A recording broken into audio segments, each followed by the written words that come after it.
Kejaksaan Negeri Sukabumi menerima surat pemberitahuan dimulainya penyidikan atau SPDP kasus kematian remaja usia 13 tahun yang diduga dianiaya oleh ibu tiri.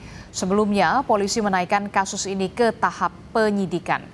Diterimanya surat pemberitahuan dimulainya penyidikan atau SPDP dijelaskan oleh Kasih Pidum Kejari, Kabupaten Sukabumi, Abram Namiputra. Ia bilang Kejaksaan Sukabumi sudah menunjuk sejumlah jaksa untuk menangani kasus ini. Selain itu, Kejaksaan juga masih menunggu berkas P21 dari polisi.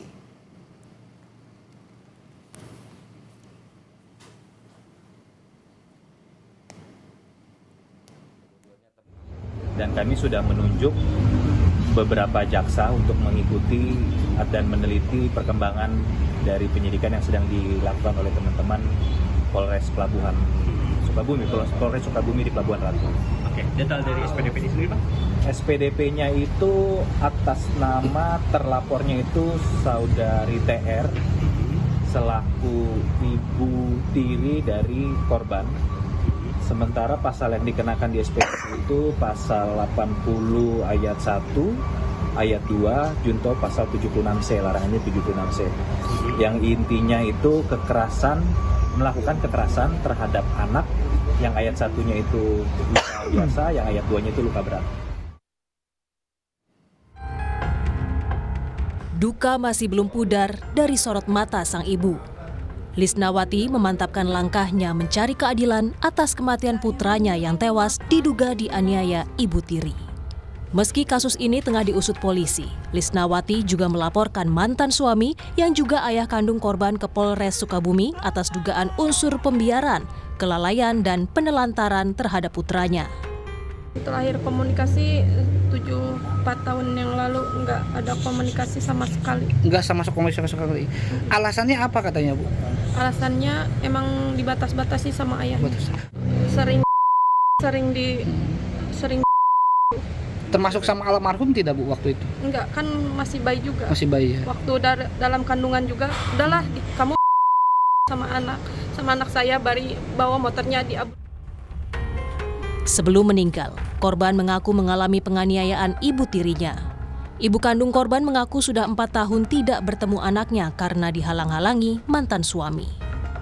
Amran, kakak Teni, sang ibu tiri menyangkal tudingan adanya penganiayaan terhadap korban. Menurut Amran, korban tak mungkin mau pulang ke rumah jika ibu tirinya kejam. Amran menyebut adiknya justru kerap memberi perhatian layaknya ibu kandung kepada korban. Kalau seandainya emang nggak nyaman karena di sini istilahnya nggak nyaman karena ibu tirinya benar-benar kejam, ya pasti kan dia juga pergi dan nggak bakalan pulang ke sini. Kenapa? Karena logikanya anak itu udah 12 tahun gitu, bukan anak kecil lagi gitu.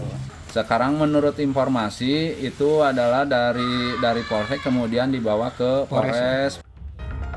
Komisi Perlindungan Anak Indonesia terus mengumpulkan bukti terkait kasus meninggalnya NS di Sukabumi yang diduga dianiaya ibu tirinya.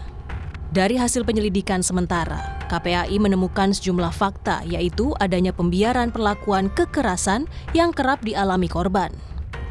Anak N ini, dia kan sudah beberapa kali mengalami kekerasan.